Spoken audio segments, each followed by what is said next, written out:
ونؤمن به ونتوكل عليه ونعوذ بالله من شرور أنفسنا ومن سيئات أعمالنا من يهده الله فلا مضل له ومن يضلل فلا هادي له ونشهد أن لا إله إلا الله وحده لا شريك له ونشهد أن سيدنا ومولانا محمدا عبده ورسوله أما بعد فأعوذ بالله من الشيطان الرجيم بسم الله الرحمن الرحيم والسابقون الأولون من المهاجرين والأنصار والذين اتبعوهم بإحسان رضي الله عنهم ورضوا عنه وأعد لهم جنات تجري تحتها الأنهار خالدين فيها أبدا ذلك الفوز العظيم صدق الله العظيم وقال النبي صلى الله عليه وسلم عليكم بسنتي وسنة الخلفاء الراشدين المهديين تمسكوا بها وعضوا عليها بالنواجذ أو كما قال النبي صلى الله عليه وسلم صدق الله وصدق رسوله النبي الصادق الوعد الأمين قبل احترام سامعین کرام، رجب مرجب کا پہلے جمعہ مبارک ہے۔ رجب مبارک کی آمد، رمضان مبارک کی آمد اعلان کی گئی اور اللہ کے رسول علیہ السلام نے رجب کے مہینے سے یہ دعا شروع کی، اللہم بارک لنا فی رجب و شعبان وبلغنا رمضان۔ یا اللہ ہمیں رجب اور شعبان میں برکت نصیب فرما اور رمضان تک ہم کو پہنچا تاکہ رمضان کی برکتیں، رحمتیں، سعادتیں ہمیں نصیب ہو سکیں۔ آج کی گفتگو کا عنوان جیسا کہ آپ نے پڑھا ہوگا، خلفائے راشدین کے الیکشن، انتخاب۔ اللہ کے رسول علیہ السلام نے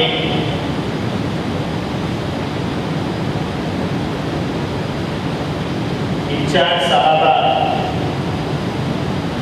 کی خصوص تعریف فرمائی اور خلفائے راشدین کے عمل اور ان کے طریقے کو اپنے طریقے کے ساتھ ملا کر بیان فرمایا اور کہا کہ تم پر میرا طریقہ لازم ہے جیسا، اور یہ بھی فرمایا کہ تم پر میرے طریقے کے ساتھ ساتھ میرے خلفاء کا طریقہ بھی لازم ہے۔ علیکم بسنتی وسنت الخلفاء الراشدین المہدیین۔ حضور کی سنت، حضور کا طریقہ ہر ایک مسلمان کا ایمان اور عقیدہ ہے، یہ معیار ہے۔ اللہ نے اس کو معیار بنایا، لقد کان لکم فی رسول اللہ اسوۃ حسنہ، کہ بہترین نمونہ اگر تمہارے لیے کسی کی سیرت میں، کسی کی زندگی میں، کسی کے کردار میں ہے تو آقا نامدار ہے۔ آقا نامدار کی سیرت اسوہ رہتی دنیا تک کے لیے، ہر ایک مسلمان کے لیے، بلکہ اگر میں یوں کہوں کہ انسان کو اور اس دنیا کو امن اور استحکام چاہیے تو ان سب کے لیے نمونہ اللہ کے رسول علیہ السلام کی ذات۔ اور پھر آپ کے بعد آپ کے صحابہ کا دور، جس میں امن بھی تھا، استحکام بھی تھا، ترقی بھی تھی، خوشحالی بھی تھی، اور امن اور محبت کا دور دورہ تھا، باہمی مودت کا دور دورہ تھا، انسانوں کو ان کے حقوق مل رہے تھے، یہاں تک کہ حضرت ابو بکر صدیق رضی اللہ تعالیٰ عنہ نے دو جھگڑا کرنے والے لوگوں میں فیصلہ کرنے کے لیے حضرت عمر کی ڈیوٹی لگائی۔ حضرت ابو بکر صدیق کے پورے عرصے کے اندر حضرت عمر فرماتے میرے پاس ایک کیس بھی نہیں آیا جو دو آپس میں لڑنے والے ہوں اور ان کے درمیان فیصلہ کریں۔ باہمی محبت اور مودت کا یہ دور دورہ ہے، یہ خلافت راشدہ کا دور ہے۔ جب ہم یہ حدیث اور اس طرح کی دیگر حدیثیں سنتے ہیں تو ہمارا ذہن فقط ان امور کی طرف جاتا ہے جو امور عبادت سے متعلق ہے یا کسی حد تک معاملات سے متعلق ہے۔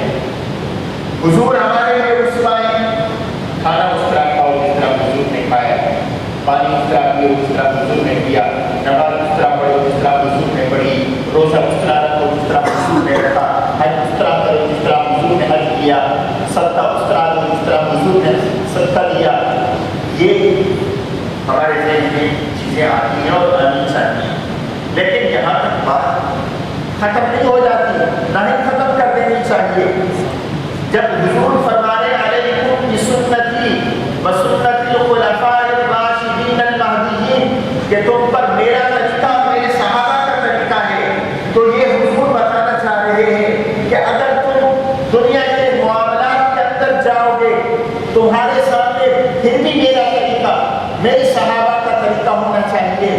جب تم معیشت کے میدان کے اندر آگے جاؤ گے تمہارے لیے میرا طریقہ میرے صحابہ کا طریقہ مد نظر ہونا چاہیے۔ حتیٰ کہ جب تم سیاست کے میدان میں جاؤ، سیاست کے میدان میں بھی تمہارے سامنے اگر کسی کا طریقہ ہو تو وہ میرا میرے صحابہ کا طریقہ ہو۔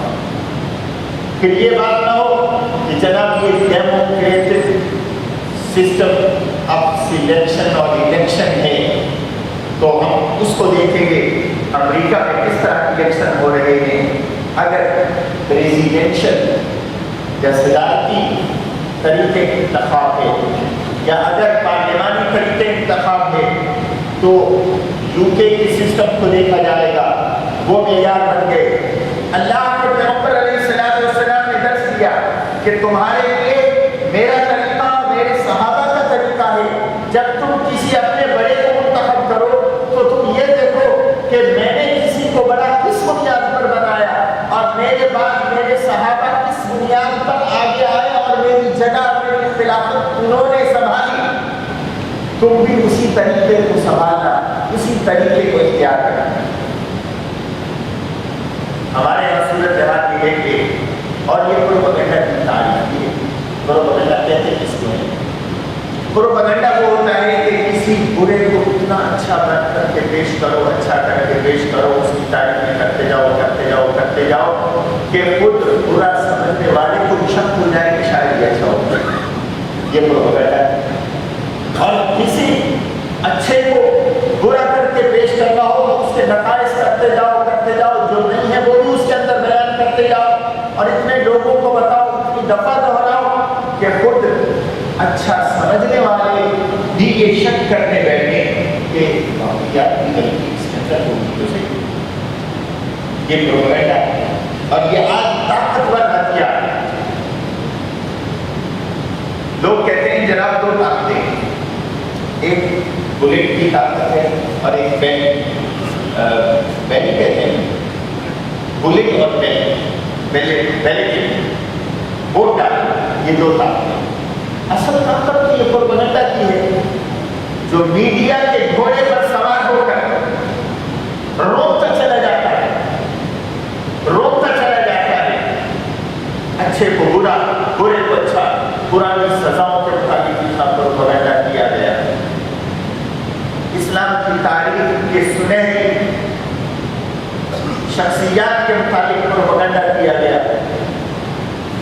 تو آج کی گفتگو میں ہم یہ دیکھیں گے کہ یہ جو خلفائے راشدین جنہوں نے اللہ کے رسول علیہ السلام کے بعد امت کی بات دور سنبھالی، جن کے دور کے اندر اسلام پھلا پھولا، مسلمانوں کو ترقی ملی، ان کا انتخاب کیسے ہوا تھا، کیا طریقہ تھا؟ حضرت ابو بکر صدیق سے بات شروع کرتے ہیں۔ حضور صلی اللہ علیہ وسلم کے سب سے پہلے خلیفہ ہیں حضرت ابو بکر صدیق، کہ اللہ کے پیغمبر علیہ السلام کے اتنے بڑے موقف کہ حضور نے فرمایا مجھ پر جس نے جتنا احسان کیا تھا میں نے ان سب کے احسانوں کو اتار دیا ہے، ایک ابو بکر ہے کہ جس کے احسانوں کو میں نہیں اتار سکا، پھر قیامت کے دن اللہ اس کے احسانوں کو بدل اتارے۔ یہ ابو بکر صدیق خلیفہ بنتے ہیں حضور کے بعد، جن کے مزاج اور طبیعت میں نرمی ہے، جن کے مزاج اور طبیعت کے اندر لطافت ہے، سختی نام کی چیز قریب نہیں آئی۔ اللہ کے پیغمبر علیہ السلام کی صفت رحمت کا پٹا اور عکس نظر آتے ہیں۔ اللہ اپنی صفتوں میں سب سے بڑی صفت رحمت کا ذکر کرتا ہے، اسی لیے ہر سورت کے شروع میں کہتا ہے بسم اللہ الرحمن الرحیم پڑھو، سب سے بڑا رحمت والا ہے۔ اللہ کے پیغمبر کی بہت ساری صفتوں میں سے سب سے بڑی صفت جس کا اللہ نے اظہار کیا قرآن کے اندر وہ رحمت والی صفت ہے، وما ارسلناک الا رحمۃ للعالمین۔ اور حضور نے اپنے صحابہ میں سے، اور یہ بھی بیان کرتا چلا جاؤں، حضور اتنی صفتوں کے بارے اور اتنی جامع صفات شخصیت تھے کہ کسی ایک شخص کے بس میں نہیں تھا کہ حضور کی ساری صفتوں کا عکس اس کے اندر آئے۔ تو جو اللہ نے اپنے پیغمبر کو صفتیں دی تھی ان صفتوں کو منتقل قیامت تک کے لیے کرنا تھا، چنانچہ اللہ نے اپنے پیغمبر کو وہ اصحاب کی جماعت دے دی، وہ ساتھیوں کی جماعت دے دی جنہوں نے حضور کی مختلف صفتوں کو اپنے اندر داخل کیا، اور حضور نے ان کی تربیت کی اس طریقے سے جو صفتیں اللہ کے پیغمبر کے اندر تھی وہ صفتیں انفرادی طور پر مختلف صحابہ کے اندر منتقل ہوتی چلی گئی، چونکہ حضور کی بھی سب سے بڑی صفت رحمت کی صفت تھی، اور جس رحمت کی صفت کا اللہ نے قرآن میں بارہا اظہار کیا، فَبِمَا رَحْمَةٍ مِّنَ اللَّهِ لِنتَ لَهُمْ وَلَوْ كُنتَ فَظًّا غَلِيظَ الْقَلْبِ لَانفَضُّوا مِنْ حَوْلِكَ۔ اے پیغمبر یہ تو اللہ کی رحمت ہے کہ اللہ نے آپ کو رحیم بنایا، اللہ کی رحمت سے آپ رحیم ہیں، نرم دو ہیں، نرم خو ہیں، اور اگر آپ سخت ہوتے تو یہ دنیا جو آپ کے گرد پروانوں کی طرح گھوم رہی ہے، آپ پر جان نچھاور کرنے کے لیے اپنے آپ کو پیش کر رہی ہے، کہ آپ سے دور ہٹ چکے ہو۔ وَلَوْ كُنْتَ فَظًّا غَلِيظَ الْقَلْبِ لَانفَضُّوا مِنْ حَوْلِكَ، دور ہو چکے تھے، فَاعْفُ عَنْهُمْ وَاسْتَغْفِرْ لَهُمْ، انہیں معاف کر دیا کرے اگر کسی کو غلطی ہو، اور اگر یہ غلطی کرے تو معافی دینے کی طاقت اللہ کے پاس ہے، آپ ان کے لیے اللہ کو سفارش کر دیا کریں، یا اللہ نے تو معاف کر دے گا، پیغمبر سفارش کرنا تیرا کام ہوگا، میں تیرے ساتھوں کو معاف نہیں کر دیا گا۔ فَاعْفُ عَنْهُمْ وَاسْتَغْفِرْ لَهُمْ وَشَاوِرْهُمْ فِي الْأَمْرِ۔ آپ کا حکم حق آخر ہے، کسی عدالت کے اندر چیلنج نہیں ہو سکتا، لیکن فیصلہ کرنے سے پہلے ان کو اعتماد میں لے لیا کرو، ان سے مشورہ کر لیا کرو، شاورہم فی الامر، یہ حضور کا کردار ہے۔ تو اللہ نے حضور کو رحیم بنایا، وبالمؤمنین رؤوف الرحیم، حضور کے لیے آیا، اور حضور نے صحابہ کی صفتوں کو اپنے سامنے رکھا، تو جو سب سے بڑی صفت اپنی تھی وہ صحابہ میں سے جس شخصیت کے اندر محسوس کی وہ ابو بکر صدیق تھے۔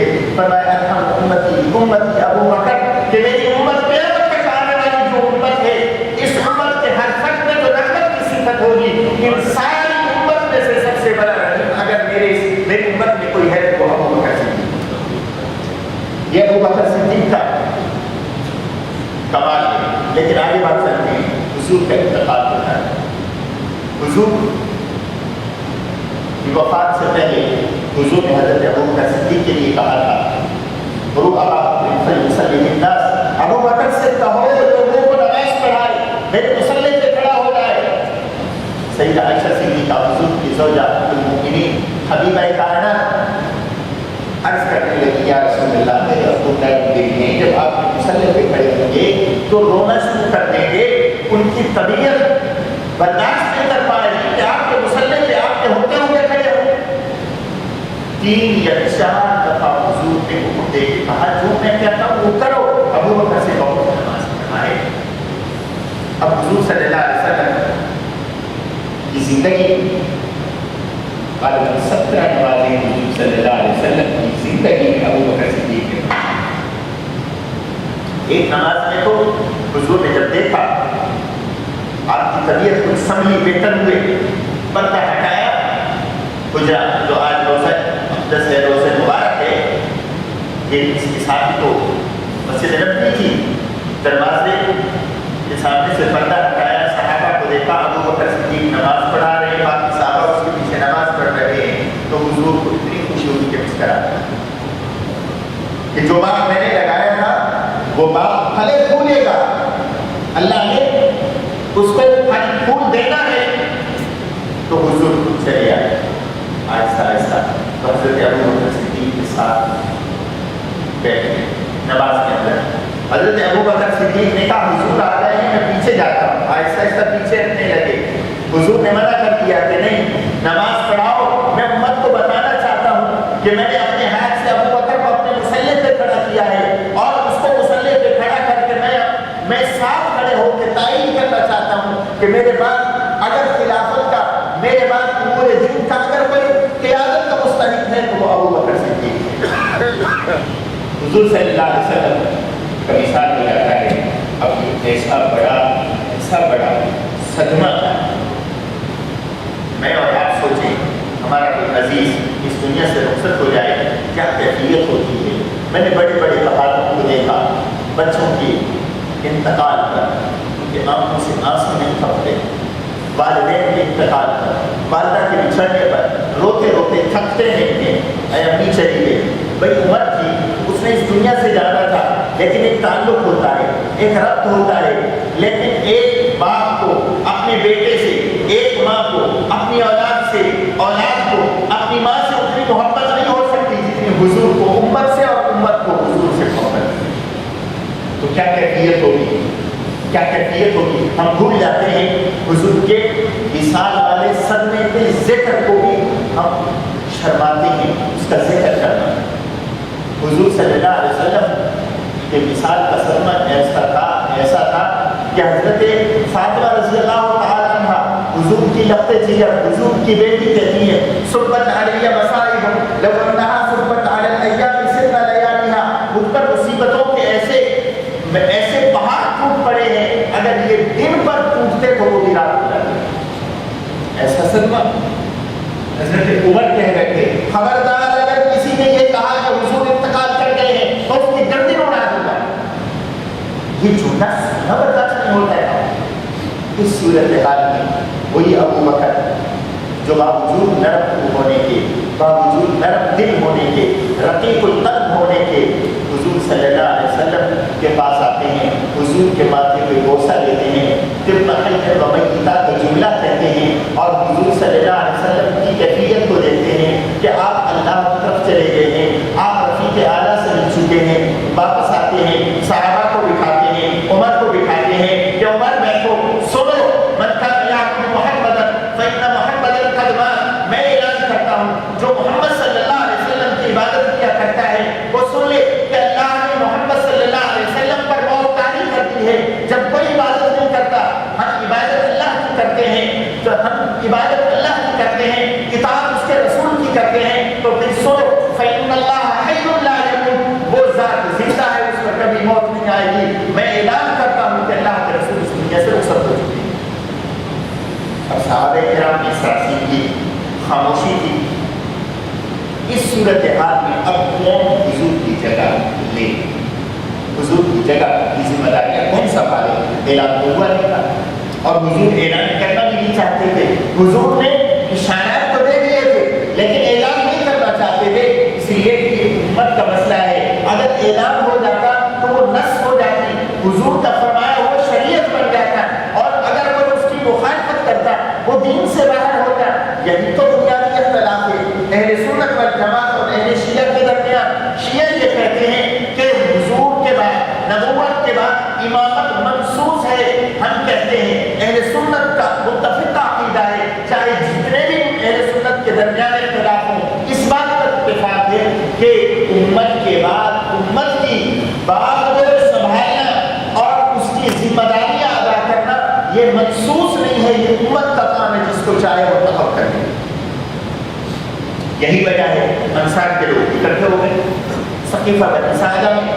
ثقیفہ بنی ساعدہ آج کی ٹیکنالوجی میں آپ یہ کہہ سکتے ہیں کہ یہ پارلیمنٹ ہے، اکٹھے ہو گئے سارے حضرت کے یہ لیڈر ہیں، بیمار تھے، سہارے سے آئے اور ایک تقریر، اور تقریر یہ تھی، اب وہ وقت مختصر ہے، میں نے چاہے خلفاء کا ذکر کرنا ہے، تقریر کی اور ایسی مؤثر کن تقریر کی، اور جس میں بتلایا کہ اللہ نے ہمیں توفیق دی اپنے پیغمبر کی نصرت اور مدد کرنے کی، اپنے پیغمبر کو جگہ لینے کی، ہم نے اللہ کے پیغمبر کے ساتھ معاونت کی۔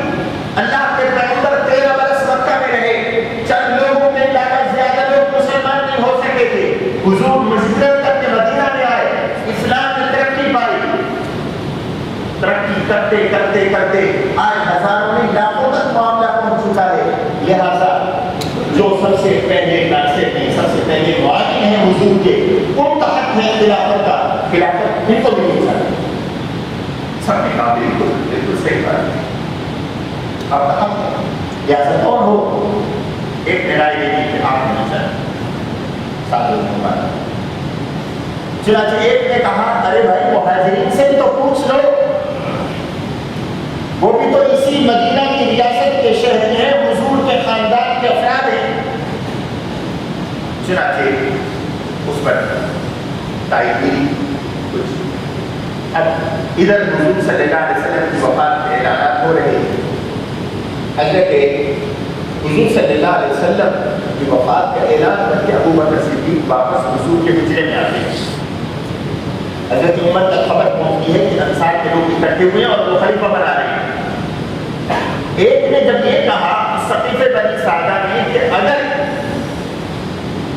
مہاجرین نے ہمارے بنائے ہوئے خلیفہ کو خلیفہ نہ بنا تو پھر ایک بندے نے رائے دی کہ پھر مہاجرین اپنا امیر بنا لے، ہم اپنا امیر بنا لیں۔ اب دو امیر کبھی بھی ایک جماعت کے نہیں ہوتے، دو لیڈر، دو وزیر اعظم ایک ملک کے نہیں ہوتے، دو صدر ایک ملک کے نہیں ہوتے۔ یہ علامت سچویشن تھی۔ حضرت عمر تک خبر آئی، حضور کی حضرت ابوبکر کے پاس پیغام بھجوایا کہ ابوبکر آئیے، بڑا اہم مسئلہ ہے۔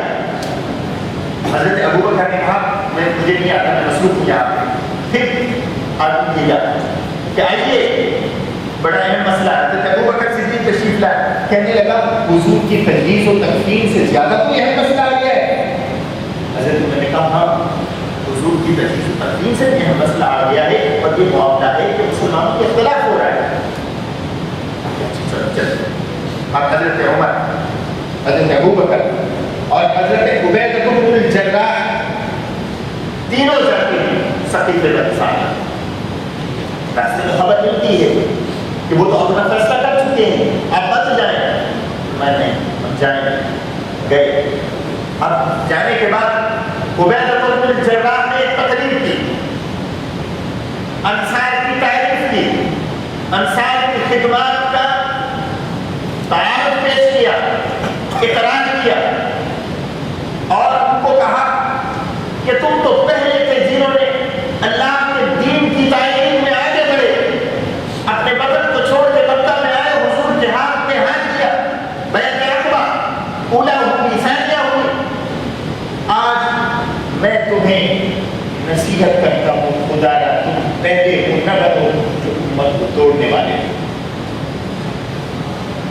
مسلمان انسان حضور کی تربیت یافتہ تھے، اثر کیے۔ حضرت عمر رضی اللہ تعالیٰ عنہ نے اسی طرح تقریر، حضرت ابوبکر صدیق، اب سنیے آج کی دنیا میں، آج کی سیاست کی تاریخ میں ہر سیاسی لیڈر کہتا ہے کہ ہم شمالی کریں گے، میرے جیسا کوئی ہو تو آئے، میں سب سے بڑا حقدار ہوں، اس ملک کی تقدیر کو بدلنے والا میں تبدیل کر سکتا ہوں۔ جھوٹے سچے نعرے اور دعوے، جھوٹے سچے نعرے اور دعوے۔ ادھر ابو بکر صدیق آئے، فرمایا گفتگو کی، میں مختصر کر رہا ہوں، مختصر ہے، یہ ابو بکر یہ عمر ہے جو حضور کے قریب رہے، حضور کے وزیر رہے، اور جن کے لیے اللہ کے پیغمبر نے ہاتھ اٹھائے تھے اللہ اسلام کی عزت کے لیے ان کو نصیب فرما۔ یہ عبیدہ بن الجراح ہے جو امیر الامت ہے، ان دونوں میں سے جس کو چاہو تو اپنا کی بنا۔ تم انصار سے کہا دیکھو امیر حضور کے خاندان میں سے ہوگا، قریش میں سے ہوگا، امیر قریشی بن جائے اور وزیر تم بن جاؤ، اور یہ نظام چلے گا۔ سب نے بھی کیا، دونوں تھے کہ نہیں ہیں ابو بکر تمہارے ہوتے ہوئے ہم امیر بن جائیں، یہ ممکن ہے۔ حضرت عبیدہ بن الجراح میں ایک دلیل، صحابہ بیٹھے، دلیل یہ تھی کہ جس کو اللہ نے ثانیہ میں کہا ہو، دو میں سے دوسرا، ایک اللہ کے رسول اور دوسرے ابو بکر، قرآن میں سورہ توبہ کے اندر آیا ثانیہ اثنین ہما فی الغار، بات کے اندر یہ دو میں سے دوسرے نے جب کہا تو حضور صلی اللہ علیہ وسلم کے لیے ثانیہ اثنین تھا، اور ایک ابو بکر ہے تو دوسرے اللہ کے رسول ہے، اور دوسرا قرآن نے جس کو صاحب کہا وہ ابو بکر صدیق ہے۔ اس لیے علماء نے لکھا ہے جو اللہ کے، جو حضرت ابو بکر صدیق صحابیت کا منکر ہے وہ قرآن کا منکر ہے، جو قرآن کا منکر ہے وہ اسلام سے خارج ہے۔ یہ شخصیات کے حوالے سے عقیدہ نہیں ہے، عقیدہ صرف اللہ کے پیغمبر کے متعلق ہے، ایمان اللہ کے پیغمبر پر لایا جاتا ہے، لیکن قرآن کے ایک ایک آیت اور ایک ایک پیغام اور ایک ایک حرف کی تعلیم کرنا ہر مسلمان کو فرض ہے۔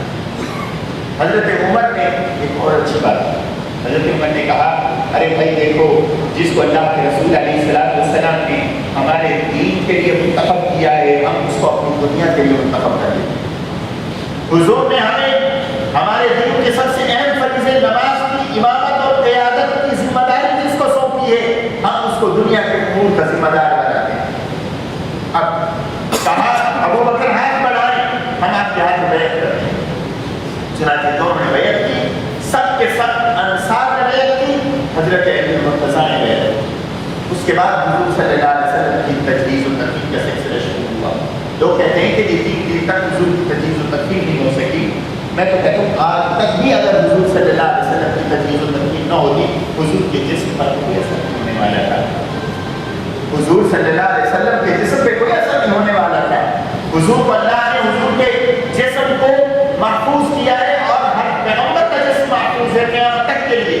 ان اللہ حرم علی الارض ان تاکل اجساد الانبیاء، تو اللہ کے رسول علیہ السلام کی تجویز و تنفیذ کی ذمہ داری اس پر عائد ہو چکی تھی جو حضور کے بعد امت کے امور کا سربراہ چن لیا جاتا۔ اسی لیے حضرت ابوبکر کا انتخاب ہوا۔ اس کے بعد ہر روز حضور صلی اللہ علیہ وسلم کا جنازہ اس طرح تو نہیں جس طرح آج عام مسلمان کا جنازہ ہوتا ہے، جنازہ تو مغفرت کی دعا ہے، حضور کو مغفرت کی دعا کی ضرورت ہے۔ اور پھر صحابہ کتنی بڑی تعداد تھے، وہ آتے ٹولیوں کی صورت میں حضور صلی اللہ علیہ وسلم کے سامنے کھڑے ہو کے درود شریف پڑھتے، سلام پیش کرتے اور چلے جاتے، پھر دوسرے آتے وہ چلے جاتے، پھر تیسرے آتے، یہ انداز تھا۔ وہ ایک الگ ٹاپک ہے، کسی وقت انشاءاللہ اس پر بات کریں گے۔ اب حضرت ابو بکر صدیق کا دور شروع ہوتا ہے، باوجود نرم ہونے کے، اور جو خطبہ دیا وہ بھی خطبہ بڑا ہے۔ خطبہ یہ تھا، میں مختصر کروں گا۔ حضرت ابو بکر صدیق نے کہا کہ مجھے تمہارے امور کا، تمہارے معاملات کا امیر بنایا گیا ہے، وَلَسْتُ بِخَيْرِكُمْ، میں تم سے بہتر نہیں، میں تمہارا امیر تو بنا ہوں لیکن میں تم سے بہتر نہیں ہوں۔ اور پھر فرمایا فَإِنْ أَحْسَنْتُ فَأَعِينُونِي، اگر میں اچھا کروں تو میرا میری سپورٹ کرنا، میری مدد کرنا. وَإِنْ أَسَأْتُ فَقَوِّمُونِي، اور اگر میں برا کروں تو میری اصلاح کرنا. یہ فرسٹ اسپیچ آف فرسٹ خلیفہ حضرت ابوبکر صدیق فرما رہے ہیں. اور کوئی بڑے بڑے گھنٹوں کی تقریریں نہیں ہوا کرتی تھی اس دور کے اندر، ایک پیغام ہوتا تھا. اور پھر فرمایا کہ سنو، تم میں سے جو کمزور ہے، اپنے آپ کو کمزور سمجھتا ہے، میرے نزدیک وہ طاقتور ہے. جب تک کہ میں اس کا حق جس نے اس سے چھینا ہوا ہے بولے تو اس کو نہ دے دوں. اور تم میں سے جو سب سے بڑا کھڑے خواہ اپنے آپ کو سمجھتا ہے، کمی سمجھتا ہے، میرے نزدیک سب سے زیادہ کمزور ہو. اور سنو، تم میری پیروی کرو، اطاعت کرو اس وقت تک جب تک میں اللہ اور اس کے رسول کا فرما بردار کروں. اور اگر میں اللہ اور اس کے رسول کے فرما برداری سے نکل جاؤں، فلا طاعت لی علیکم، پھر تم پر میری اطاعت ضروری نہیں ہے. یہ تھا الیکشن حضرت ابوبکر صدیق کا. اور ہر ایک مسلمان نے حضرت ابوبکر صدیق کے ہاتھ بیعت کی. ووٹ کی پرچی اس وقت نہیں، بیلٹنگ نہیں ہوا کرتی تھی. آج بیلٹنگ اور بیعت میں کیا فرق ہے؟ بیلٹنگ میں منافقت کا پہلو زیادہ ہوتا ہے. یہ کبھی دیکھا ہے، جی جی بالکل ہم آپ کے ساتھ ہیں، قدم بڑھاؤ ہم تمہارے ساتھ ہیں. دوسرا، جی بالکل ہمیں نیا پاکستان چاہیے، ہم آپ کے ساتھ ہیں. تیسرا، آپ کی بڑی کنٹریبیوشن ہے جناب، آپ نے تو مفت روٹیاں دی ہیں، ہم آپ کے ساتھ ہیں. وہ تو خدا جانتا ہے کہ کس کا انگوٹھا کس نشان پہ لگا. یہاں ظاہر ہوتا تھا ہر ایک بیعت کر رہا ہے، اور جس نے بیعت سے اختلاف کیا اس نے بھی ظاہر ہو کر کیا. لیکن حضرت ابوبکر صدیق کی بیعت پر کسی نے اختلاف نہیں کیا. شاید کسی کے ذہن میں ہو کہ جناب کسی نے نہیں کیا، ایسی کوئی بات نہیں. اب آگے سنیے، حضرت عمر فاروق کی 2 سال، یہ ربیع الاول سن 13 ہجری ہے، جمادی الثانی 2 سال 3 ماہ کے بعد پھر وہ موقع آتا ہے. حضرت ابوبکر صدیق کو تکلیف ہو گئی، اسی طرح جس طرح اللہ کے رسول علیہ السلام کسی نے ذہن کیا، جس طرح حضور کے وفات سے پہلے ذہن اثر آپ کی طبیعت پر ظاہر ہوا تھا. وہی عمر جو اللہ کے رسول کی تھی وہی سے انعام کر سکتی، وہی کیفیت حضرت ابوبکر صدیق کی ہوگی وفات کے وقت جو اللہ کے رسول علیہ السلام کی تھی. تو حضرت ابوبکر صدیق رضی اللہ تعالیٰ عنہ نے پھر کبار صحابہ اور بالخصوص عشرہ مبشرہ کے صحابہ کو بلایا، کنسلٹ کیا یا کس کو ہونا چاہیے. عبدالرحمن بن عوف کو بلایا، عشرہ مبشرہ میں سے مسلمانوں کا امیر اس کو ہونا چاہیے، میری طبیعت سنبھل نہیں رہی اور میں لگتا ہوں کمزور ہو گیا ہوں. تو حضرت عبدالرحمن بن عوف نے کہا آپ بلائیں. حضرت سعید کو بلایا، عبدالرحمن بن عوف کو بلایا، دیگر صحابہ اکرام سے مشورہ کیا. حضرت ابوبکر صدیق کا بیٹا تھا، چاہتے بیٹے کو بنا لیتے، کوئی پوچھنے والا ہی نہ ہوتا، لیکن نہیں، یہ بتانا چاہتے تھے یہ ذمہ داری ہے، یہ عہدہ نہیں، یہ پریویلیج نہیں، یہ تو ذمہ داری ہے. کل قیامت کے دن اللہ کو جواب دینا ہے جو کر کے جائیں گے.